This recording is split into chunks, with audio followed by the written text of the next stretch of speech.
Good morning সবাইকে। সবাই কেমন আছো? আশা করি সবাই খুব ভালো আছো।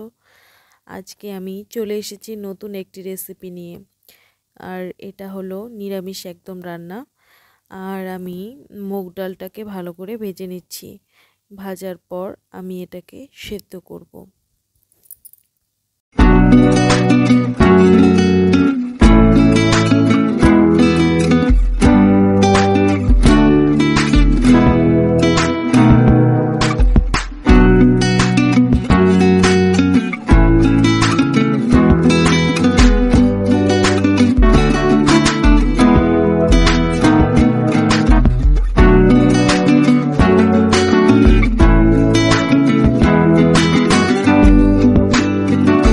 তারপর ডালটাকে ভালো করে কিন্তু ধুয়ে নিতে হয়।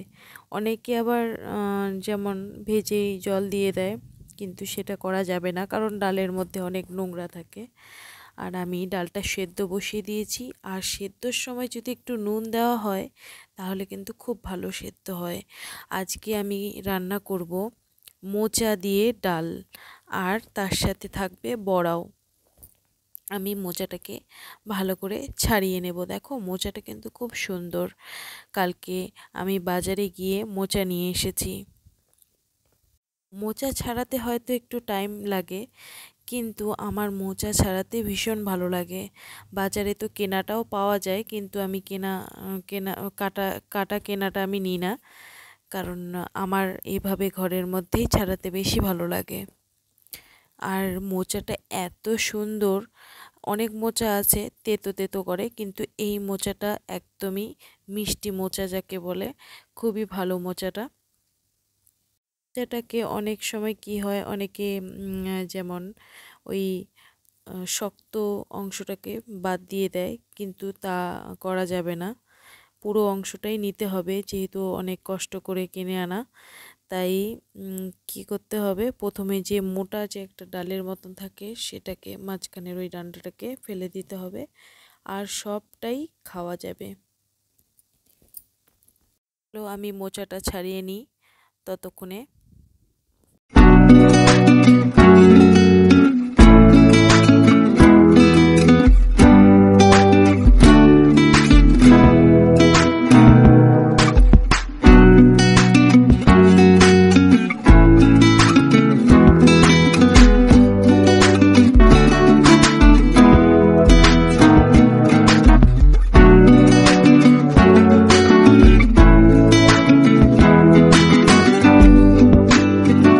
আমার ডালটাও প্রায় সেদ্ধ হয়ে যাচ্ছে। আর এইদিকে না, যে ডালের মধ্যে যে ফেনা ফেনা একটা টাইপের আসে, সেটাকে কিন্তু ফেলে দিতে হয়, কারণ ডালের মধ্যে প্রচুর পরিমাণে নোংরা থাকে। আর যদি সেদ্ধ হওয়ার সময় একটু নুন দিয়ে দেওয়া যায় তাহলে কিন্তু ডাল খুব তাড়াতাড়ি সেদ্ধ হয়। তবে জল যদি ঠান্ডা থাকে তখন কিন্তু নুনটা দেওয়া যায় না। জলটাকে জাস্ট একটু গরম হতে হবে, তারপরে গিয়ে নুনটা দিলে ডালটা খুব তাড়াতাড়ি সেদ্ধ হয়ে যায়।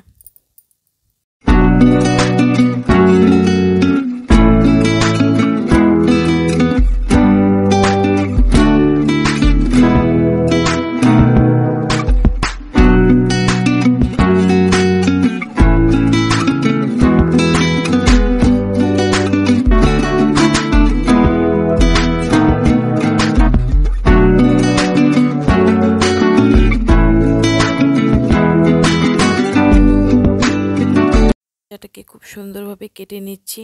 আর এই যে মোচার যে মাঝখানের অংশটা থাকে, সেটা কিন্তু আমাদের হাত দিয়ে না ছাড়ালেও হয়ে যায়, কারণ ভেতরের অংশটা একদমই কচি থাকে ফুলটা। আর ওই ফুলটাকে জানো তো অনেকভাবে রান্না করা যায়। এর আগে আমি একটা রেসিপিও শেয়ার করেছিলাম, যেমন মোচাটা দিয়ে শুধু ঝাল রান্না করা যায়, মাছের ঝাল যেমন রান্না হয় ঠিক সেরকম টাইপের। আর এদিকে আমি হলুদ আর নুন দিয়ে আমি সেদ্ধ বসিয়ে দেব মোচাটা। কারণ মোচাটাকে যদি একটু সেদ্ধ করে নেওয়া হয় তাহলে কিন্তু ওই কোষ্ঠে কোষ্ঠে যে ভাবটা থাকে সেই ভাবটা থাকে না, আর খেতেও কিন্তু খুব সুস্বাদু লাগে।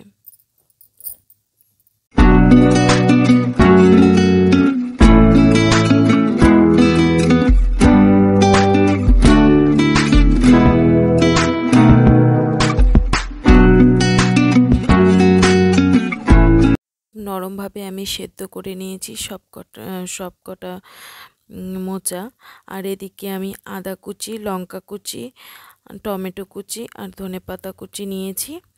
আমি এই সমস্ত দিয়ে বড়া বানাবো।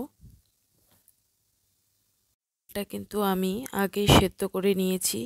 আমি সেই ডালটা দিয়েই আজকে সেদ্ধ ডালটা দিয়ে আমি বড়া বানাবো। বড়াটা কিন্তু খুব নরম সফট টাইপের হয়, আর একটু ঘাটলেই কিন্তু ভেঙে যায়, তাই খুব সাবধানে আমাদেরকে বড়াটা ভাজতে হবে।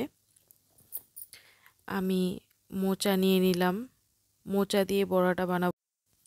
সমস্ত উপকরণ আমি নিয়ে নিয়েছি, আর আমি ডালটাও নিয়ে নিয়েছি। নেওয়ার পর আমি ভালো করে একটু মেখে নিচ্ছি, কারণ মেখে নিতে হবে। নুন আর হলুদ দিয়ে, হলুদ দেব না, কারণ হলুদ যেহেতু আমি আগেই মোচাটা সেদ্ধ হওয়ার সময় দিয়েছিলাম। আর এই দেখো আমি বড়াটা ভেজে নিচ্ছি। বড়াটা তো ভীষণ সফট হবে, তাই খুব সাবধানে ভাজতে হবে, কারণ ভেঙেও যেতে পারে, ভেঙে গেলে ভালো লাগবে না। আমার বড়া ভাজা হয়ে গেছে। আমি কালো জিরে ফোড়ন দিয়ে দিয়েছি, আর আদা কুচি দিয়ে দিয়েছি, লঙ্কা কুচি দিয়ে দিয়েছি। কাঁচা লঙ্কা দিলে খুবই টেস্ট আসে। আর এদিকে আমি টমেটো কুচিও দিয়ে দিয়েছি। দেওয়ার পর আমি ভালো করে ভেজে নেব, মশলার মতন ভালো করে ভেজে নিতে হবে। আমি ভেজে নিয়েছি। আর দেখো ডালের বড়াগুলো কিন্তু ভীষণ সফট টাইপের, তাই ভেঙে ভেঙে গেছে, কোনো ব্যাপার না। ভেঙে গেলেও সেই ডালের বড়াগুলো ওই ডালের মধ্যে দিলে খুবই ভালো লাগে খেতে। তারপরে আমি হলুদ দিয়ে দিয়েছি, পরিমাণ মতো নুন দিয়ে দিয়েছি। একেবারেই আমি নুন হলুদ দিয়ে দিলাম, কারণ ডালের মধ্যে খুব বেশি নুন দিলে কিন্তু মিষ্টি মিষ্টি যে একটা ভাব থাকে, সেই ভাবটা আর ডালের মধ্যে থাকে না। আর ভালো করে এইভাবে মশলাটাকে আমি জাস্ট একটু ভালো করে কষিয়ে নিচ্ছি।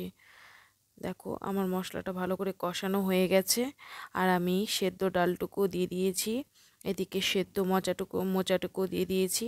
দেওয়ার পর আমি ভালো করে একটু কষিয়ে নিচ্ছি।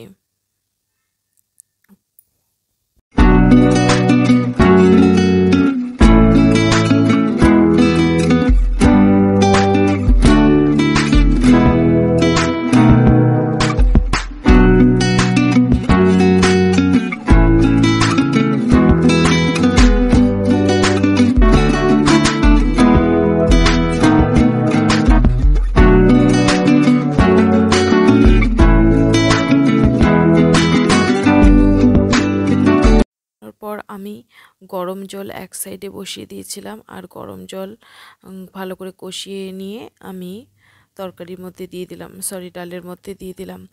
আর যে কোনো সবজি বলো বা যে কোনো রান্না বলো, তাতে যদি গরম জল অ্যাড করা যায়, তাহলে কিন্তু তার টেস্ট 4 গুণা বেড়ে যায়।